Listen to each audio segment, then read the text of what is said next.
Oi, galerinha, tudo bem? E aí, como é que vocês estão? Prontos para mais uma aula hoje?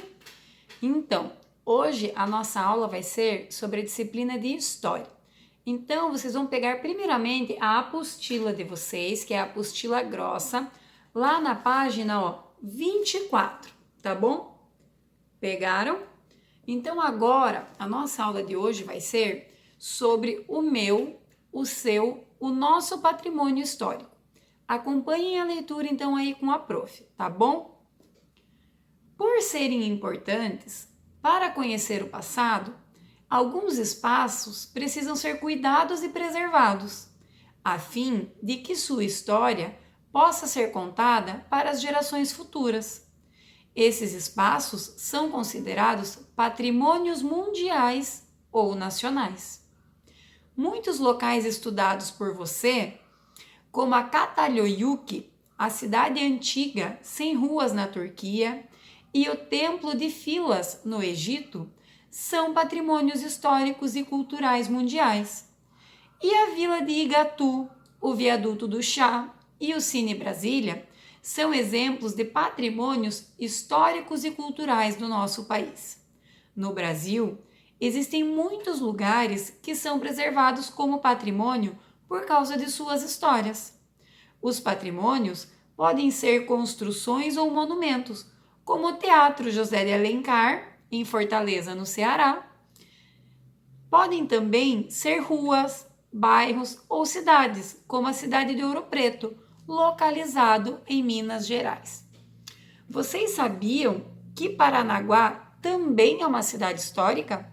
Sim, a nossa cidade também é histórica. A nossa cidade é a cidade-mãe do Paraná, a primeira cidade do estado do Paraná. Por isso, ela é um patrimônio histórico, porque ela conta muito da história do nosso estado. Agora vamos entender um pouquinho sobre o que os que são os patrimônios. O patrimônio histórico representa os bens materiais ou naturais que possuem importância na história de determinada sociedade ou comunidade.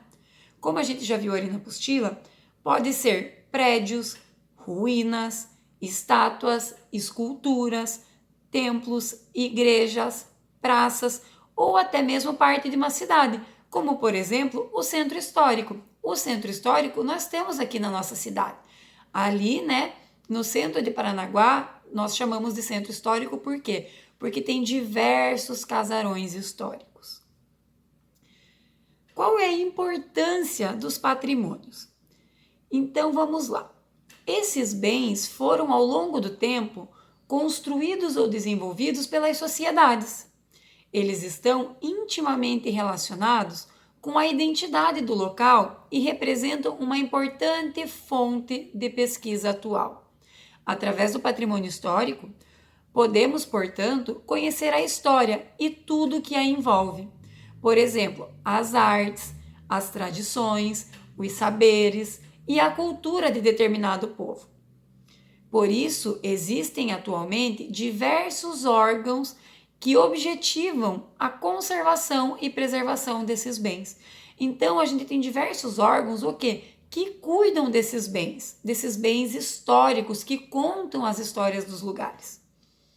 Então, como eu já disse, aqui em Paranaguá, nós temos alguns monumentos históricos, Um dos monumentos históricos que nós temos aqui em Paranaguá, é a estação ferroviária.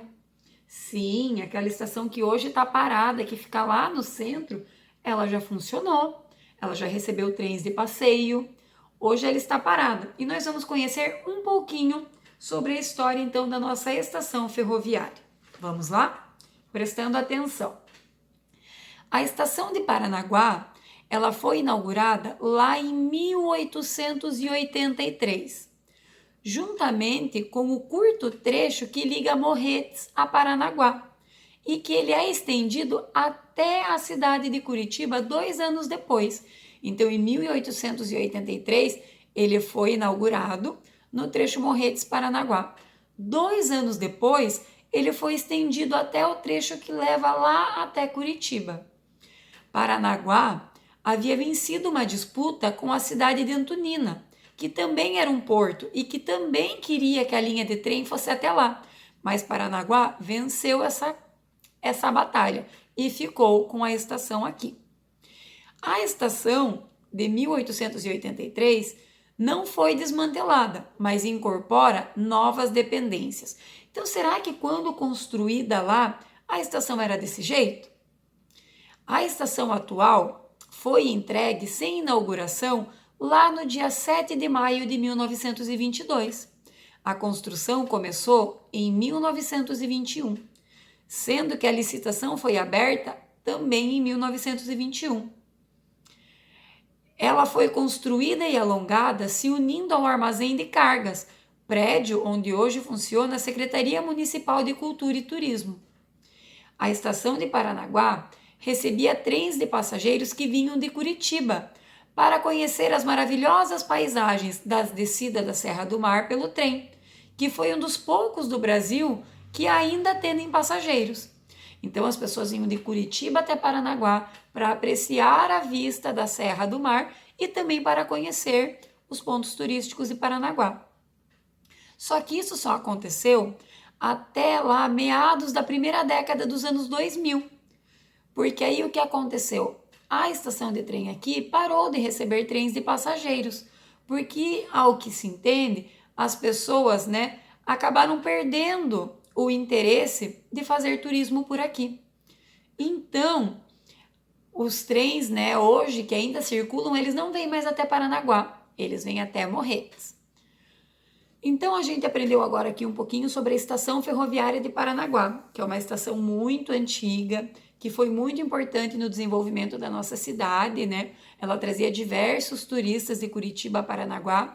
Hoje ela não funciona mais, ela está em reforma. Quem sabe um dia a gente não volte a receber, turistas aqui em Paranaguá de trem.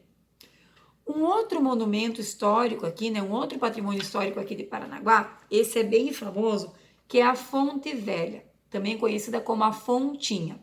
Vamos conhecer a história da Fontinha? Vamos lá então.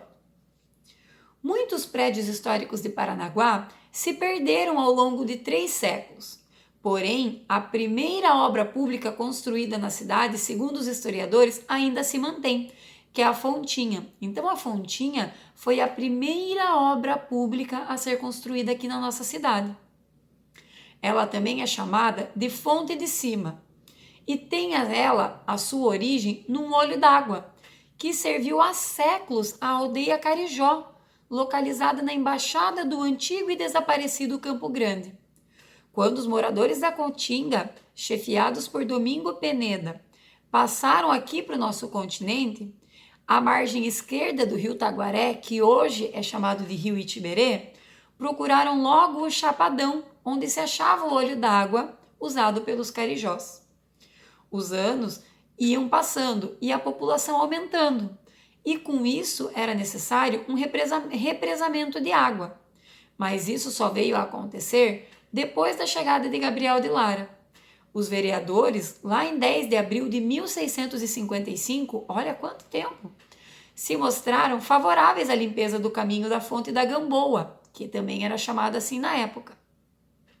Os primeiros povoadores deram esse nome porque o local da fonte era um curral indígena para a captura de peixes, que ficavam presos com a vazante da maré. E os índios costumavam dizer, vamos camboar, pegar os peixes presos. Então, a fonte também era conhecida antigamente como Fonte da Gamboa.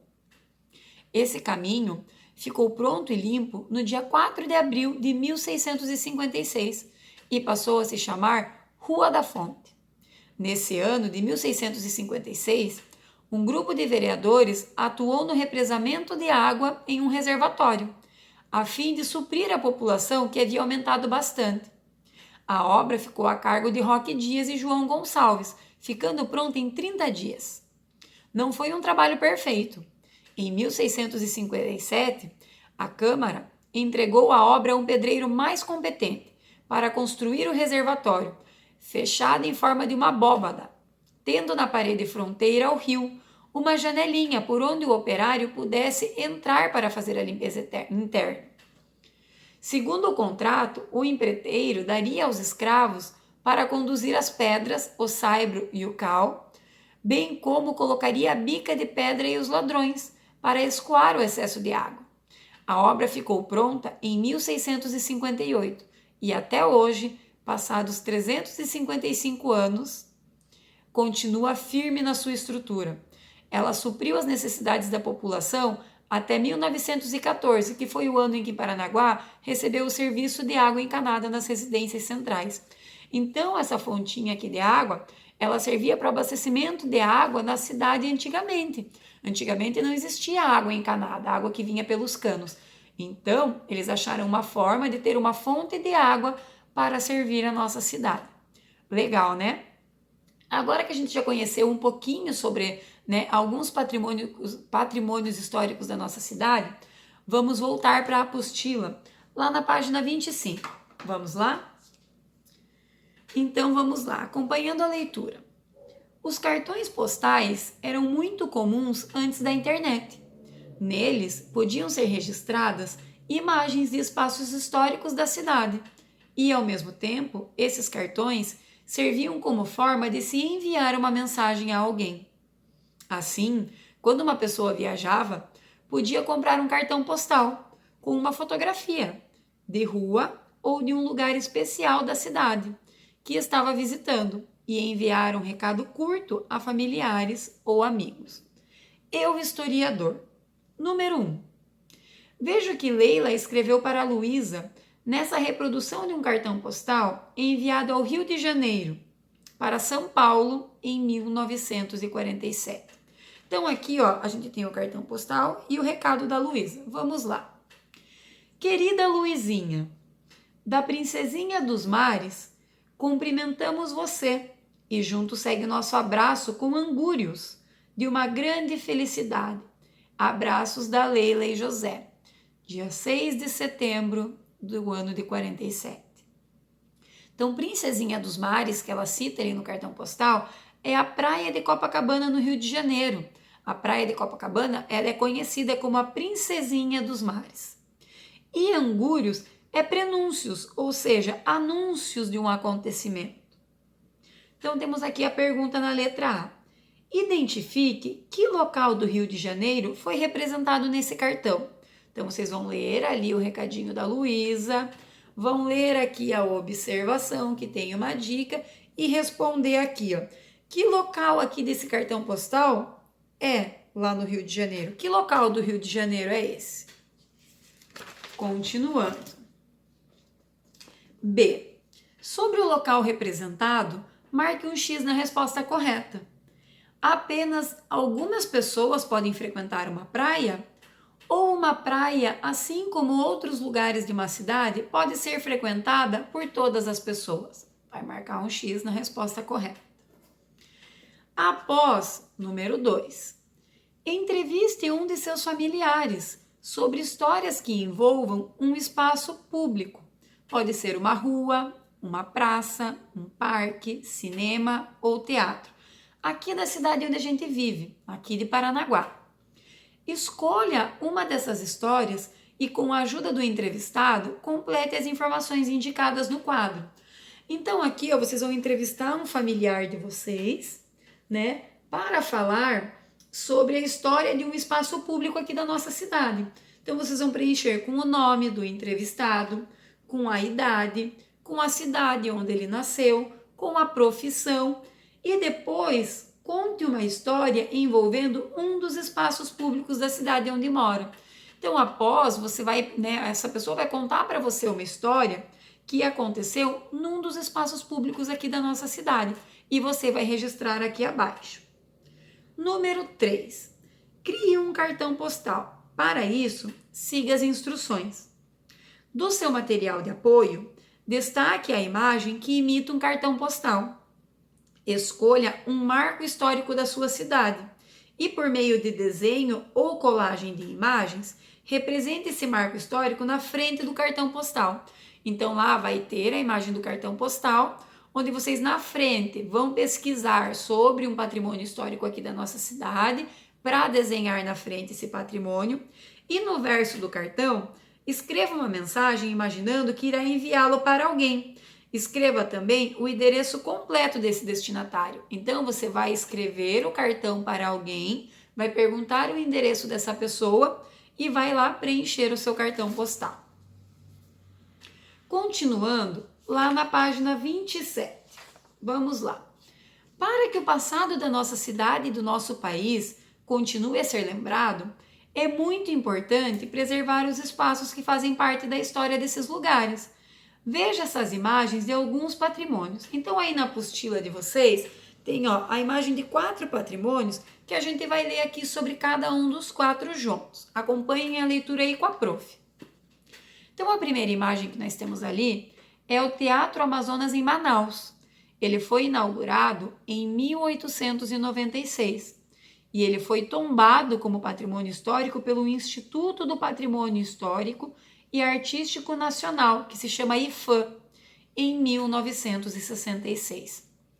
Ao lado, nós temos o calçamento da Rua da Praia, conhecida como Rua dos Andradas em Porto Alegre.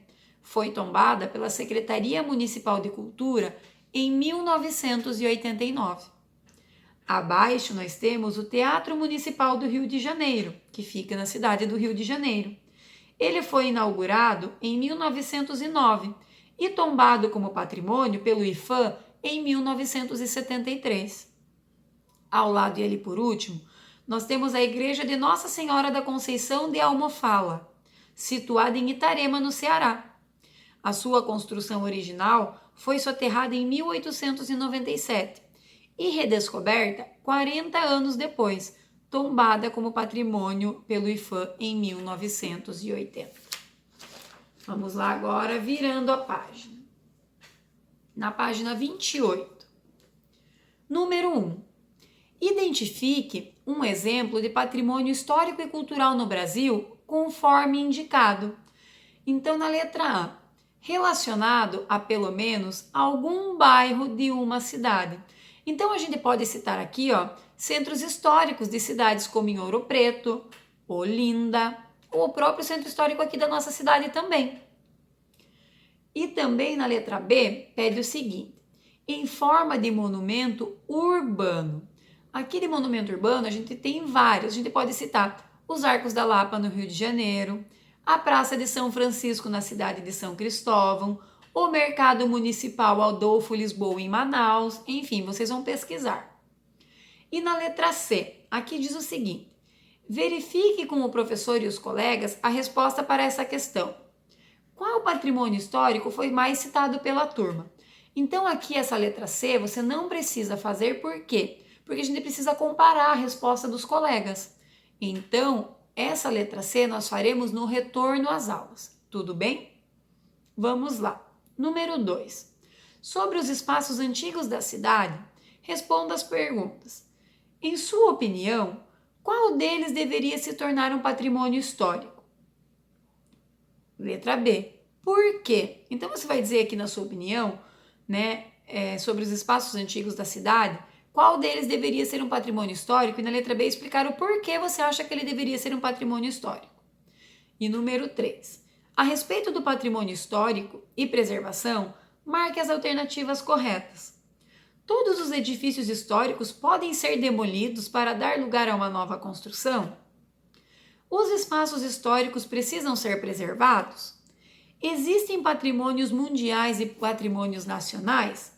Você vai marcar ali as que estão corretas. Página 29. Leia estas imagens.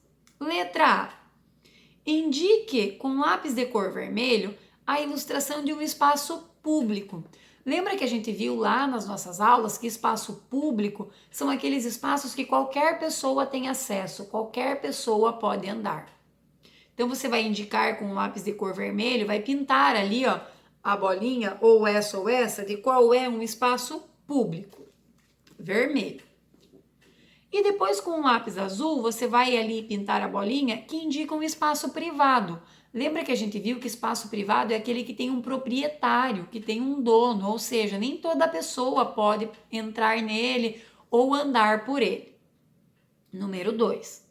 Com as sílabas destacadas, forme a palavra que completa esta frase. Então aqui, nós temos as sílabas embaralhadas que formam uma palavra e elas vão completar a frase, que diz o seguinte: um bem histórico que nos permite conhecer o passado é um... Então, você vai desembaralhar aqui e escrever aqui. Número 3. Pinte as imagens que representam elementos históricos de uma cidade. Então, a gente vai pintar aqui, ó, os elementos que representam elementos históricos. Por exemplo, as construções como os coretos na cidade pode ser considerado um patrimônio histórico? Se sim, você vai pintar. Nome das ruas. Os nomes das ruas indicam personalidades históricas? Se sim, você também vai pintar. Continuando na página 30, a última da nossa apostila. Vamos encerrar, hein, galerinha? Número 4. Relembre o que já foi estudado. Leia esta imagem que mostra uma área de Manaus, no estado do Amazonas. Letra A. Em que local essas casas foram construídas? Então, aqui, ó, a gente tem as casas construídas, né? Em cima da onde? Perto da onde? Perto de um rio, né? Então, vamos lá. Marcar um X nas alternativas corretas sobre onde essas casas foram construídas. Elas foram construídas em um aeroporto? Elas foram construídas às margens de um rio? Ou elas foram construídas em estradas asfaltadas? Então, você vai marcar um X na alternativa correta. Letra B. A maneira como essas casas foram construídas pode revelar informações sobre a história da cidade? Então, essa aqui, ó, essas construções, né, essas casas terem sido feitas às margens aqui de um rio, traz informações sobre a cidade? Sim ou não? Por quê? Aí você vai explicar o porquê da sua resposta. 5. De acordo com o que você estudou, onde os antigos povos preferiam fundar cidades? E a sua cidade, onde foi fundada? Então, lembra lá do conteúdo da P1, onde eles costumavam construir as primeiras cidades. Lembra que eram em terrenos perto das plantações, perto dos rios, onde tinha água. E a nossa cidade? Onde a nossa cidade foi fundada? Você vai responder. E com isso, pessoal, nós terminamos a nossa apostila grande, né, de história. Então, eu desejo a vocês bons estudos. Qualquer dúvida, a Prof tá aqui à disposição, pode chamar lá no WhatsApp, tá? Para perguntar o que vocês não entenderam, se vocês tiveram alguma dúvida, tá bom? A Prof tá morrendo de saudades, espero que vocês estejam se cuidando, que estejam em casa e que estejam fazendo todas as atividades, hein? Eu vou querer ver todas quando a gente voltar, tá bom, pessoal? Um beijo e até a próxima aula.